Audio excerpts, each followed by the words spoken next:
fire on Monday, January 13th at 6:30.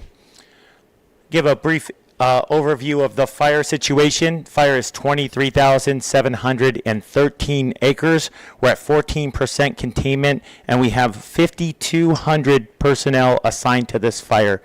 The way this meeting is going to go is we're going to have presentations discussing the current fire situation and operations, and then we're going to move into a question and answer session. So if you have any questions, please put it in the chat. We're writing down and combining as much as possible. We're passing it to the appropriate person to be answered, and hopefully we'll be able to get to a lot of them. We can't reach all the questions, so if your question isn't answered, we will compile those and answer those either tomorrow on social media or in tomorrow night's virtual community meeting. We'll go ahead and kick it off with our Palisades fire operations.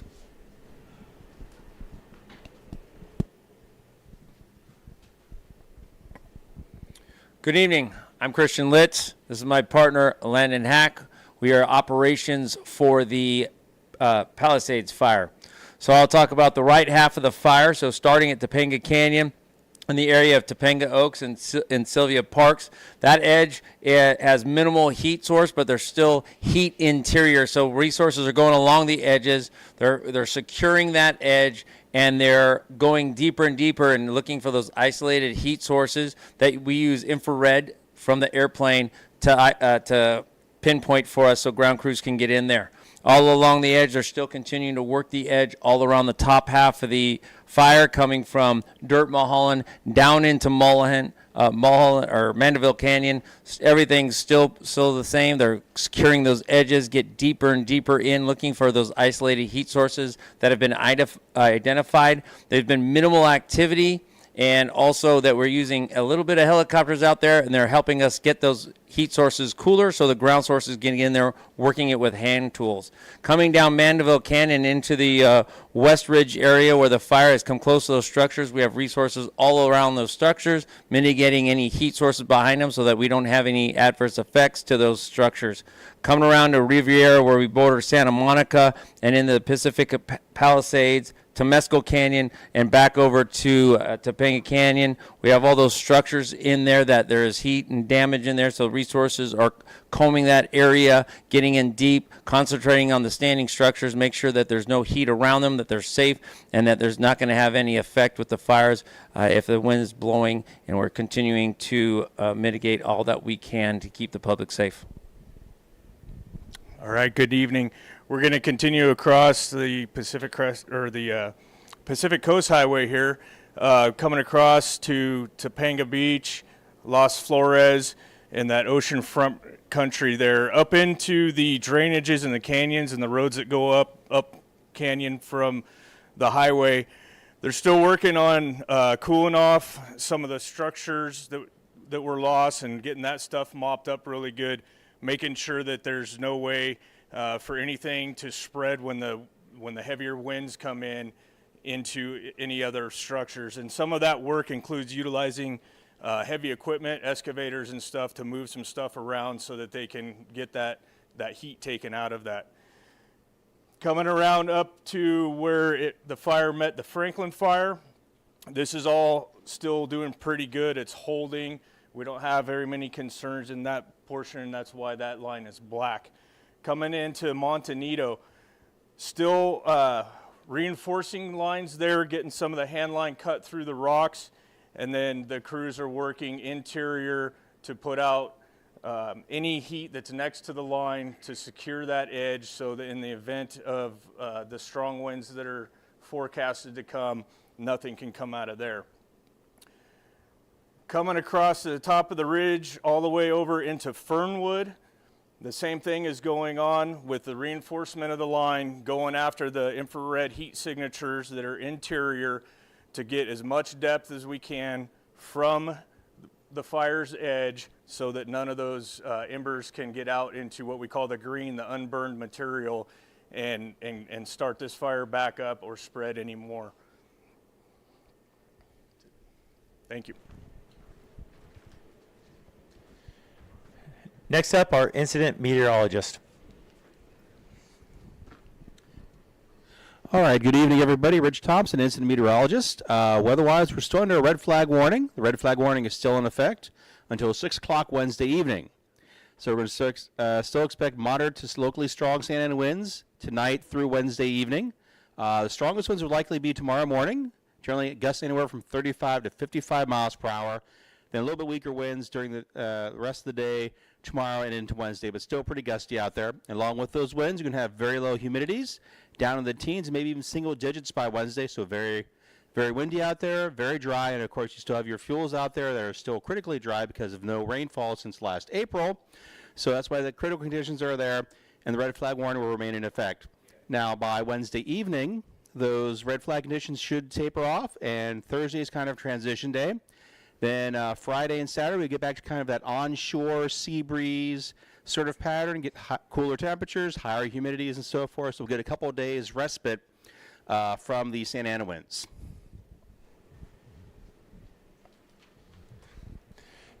Next up, Los Angeles County Emergency Operations Center. Good evening. My name is Katie Jang. I'm here on behalf of the Los Angeles County Emergency Operations Center and Coordinated Joint Information Center. As we begin down the long road of recovery, we wanted to share some of the initial steps that can be taken to start the process. First, be sure to visit recovery.lacounty.gov for an up-to-date list of resources and information. If you have not already, start a claim with your insurance provider as soon as possible to get that process started. Many steps within the FEMA application process will require up-to-date insurance progress. Start the FEMA claim process as soon as you can, and be sure to closely review all information you receive. Information on how to apply is available on recovery.lacounty.gov. Beginning tomorrow, local assistance centers will be available for anyone impacted by these fires. These centers offer many critical resources in one location. Locations and times are available on the Recovery webpage. Finally, many trusted and verified community and nonprofit organizations are available to assist you in this journey. More information will be available in the coming days. Please visit recovery.lacounty.gov or call 211 for more. Thank you.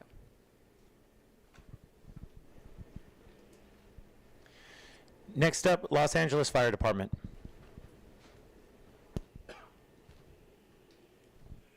Good evening, everybody.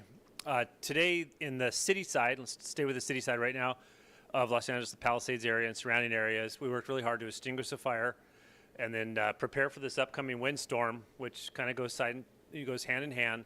And then lastly, we prepared for potential repopulation. Now, understanding with the repopulation coming up in some time, there's some things that we have to do, and let me explain what those might be. We have to ensure the safety of the general public, ensure the safety of you. That means removing major hazards, down trees, wires, gas lines, and all those things that could cause damage. Two, we're creating a coordinated effort, grid systems by streets, blocks, and that takes a little bit of time to do that. And simultaneously, the last thing is we're figuring out what the other needs are for the public. DAFN needs, function, disability needs, and then going in there and seeing what kind of hazmat problems there are and figuring out how we're going to mitigate that prior to allowing people to go in. So all those things are kind of working simultaneously while we're out there working to prepare for this next storm. But believe me, it's our top priority to get you back in there to see your homes. So as I progress in these nightly meetings, I will give you more updated information as it relates to what I'm talking about.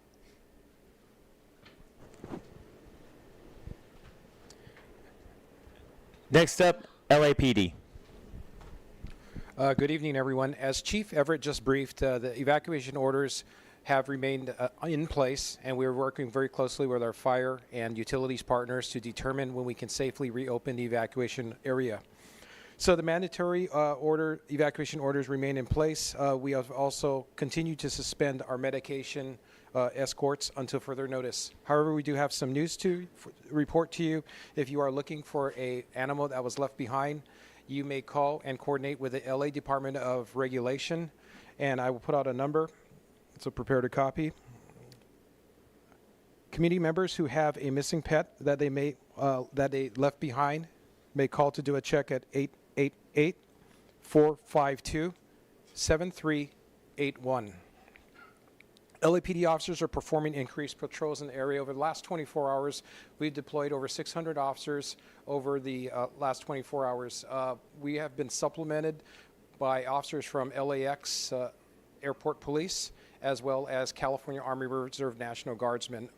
We've deployed over 200 California Army National Guardsmen to supplement our traffic control points and appreciate their assistance. At this time, we also stood up a 24/7 manned missing persons report hotline. So far, we have received over 28 reported missing persons. 17 of those 28 persons who reported missing have been found and are safe. If you have a missing person to report, you may call our 24/7 hour hotline at 213-996-1800. That concludes my brief.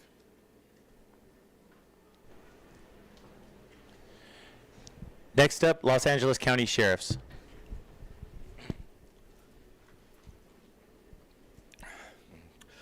Good evening. I'm Lieutenant Mike Marion from IMT 2B, the overnight shift here at Zuma Beach Command Post. I'll be briefing on our half of the fire with our partners, LAPD. Thank you for your brief. My numbers are for the A side, so he did a 24-hour, so you could pretty much double my numbers because I did the prior 12 hours, but he gave the 24 hours. For A shift, we had 129 sheriffs. That includes the command post, staging, and all the forward deployed units on missions locking down the area. CHP has an additional 12 officers, and we're also augmented by 9 National Guard soldiers and their vehicles. Sheriff is manning 10 closure locations. CHP has an additional 2 closure locations, and the National Guard is on 4 posts. We have no changes in our lockdown hard closures. It's the same as yesterday. We have increased our looting patrols. Looting suppression and flock safety has also donated some ALPR cameras. We've augmented our cameras to one of our contract city areas. And there's a lot of other augments going on. Search and rescue. The sheriff is standing up squads to aid search and rescue in a phased approach, as briefed by LA City Fire. And again, the safety is the primary concern on that. Other than that, that's all we have for LA County Sheriff. Pending questions. Next up, Los Angeles County Fire. Good evening, Brian Martin, Los Angeles County Fire Department Deputy IC. Thank you to Operations for the overview of the incident. Today is a critical day as we face the 3 days of the wind, and we finalize the fire, and we move into that recovery process. We thank you for your cooperation and your patience. We know this community is resilient. We have been through incidents many times, and we really want to thank you for your cooperation and trust. As to echo what Chief Everett has stated, we have begun those conversations of what it takes to get you back into your homes. However, we just keep asking you to remain patient. This is going to take time. We need to do this right, and we need to make sure that everyone is safe to get back into their homes. There's many things out there that we need to mitigate: the roads, power lines, emergency traffic needs to be able to move in and out, as well as the public. So there's a lot of things that we need to finalize before we do that, and we continue to just ask for your patience and trust, and we really appreciate your collaboration and support. Thank you.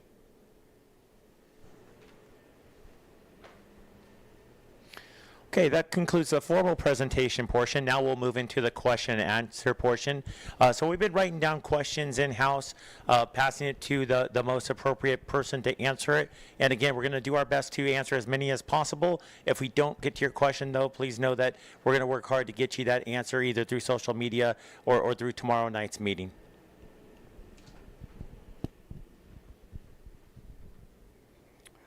All right, good evening again. My name is Landon Hack. I'm one of the operations section chiefs with the incident, and I work for CAL FIRE. First question I got here is, what is mopping up? So mopping up is a process of cooling off hot material throughout the fire perimeter inside where it has burned. That can be anything from ash left from brush, root systems, basically any material that burned that is still remains hot along the fire's edge and then further interior. When it comes to structures, that's debris left, metal comes down, covers the ground, holds heat underneath it. So mopping up is the process of turning that material around, applying water, grubbing it out with tools, and cooling it off to make sure that no embers can come out of that and cross the line and ignite further fire, be it a structure or more vegetation. What is containment?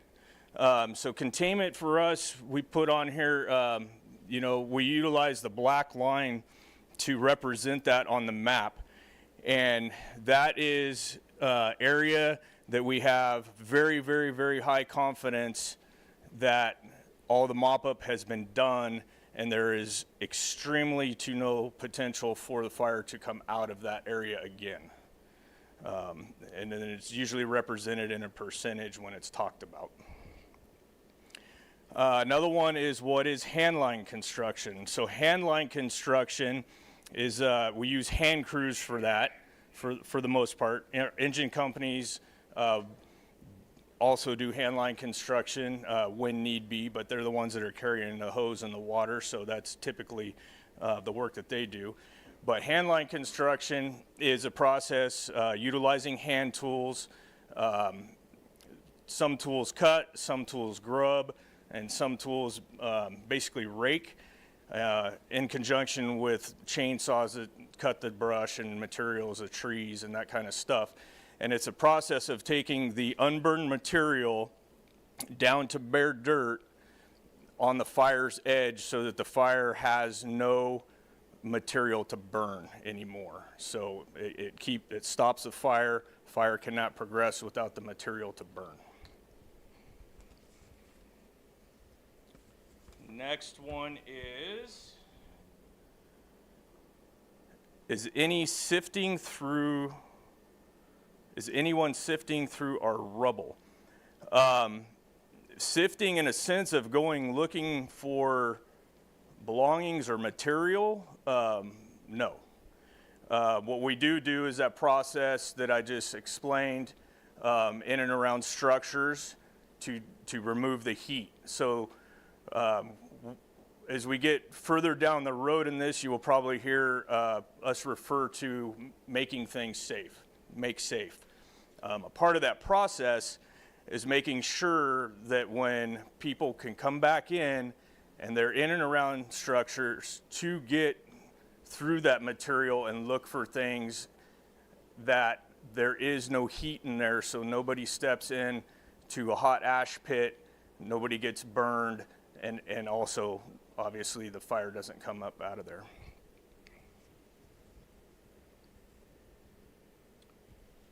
The next question I got is, what role do inmates have on this fire? So if we go back to the handline question, predominantly that is what inmates are used for on the fire. We use them as hand crews to put that handline in and construct that handline. And the last one that I have is, do the inmates have access to homes? No, they don't have access to the homes as far as like going into homes that are unburned. They will construct line in and around homes to protect them under the supervision of the fire captain very, very directly. And then some of the crews, they have secondary supervision on the line with them.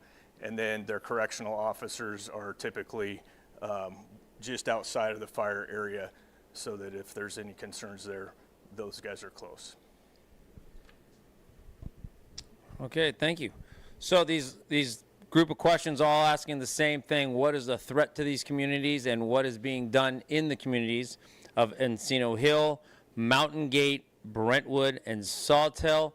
So just looking at where those areas are. So around Encino, you see it's up here, and then we're going to Brentwood, Mountain Gate's about here, and then Sawtell's down on the bottom. So very little activity around the fire, very little activity on the right side of this fire. There is heat inside there. People are working those edges. So the threat is at this point very minimal to all those communities. But we're still staying vigilant because we still have the weather that is upcoming. As far as work that's being done, we do have structured defense groups. What that is a group of resources that prepare for the just in case. As I always say, we plan to keep the fire as small as possible, but we prepare for adverse events to happen. So they have resources in all those areas, all from Encino all the way down into Brentwood. And they're just driving around and pre-planning so that they're prepared if anything has to be done. They don't have to stop and think. They already have a plan they can gauge readily. Thank you.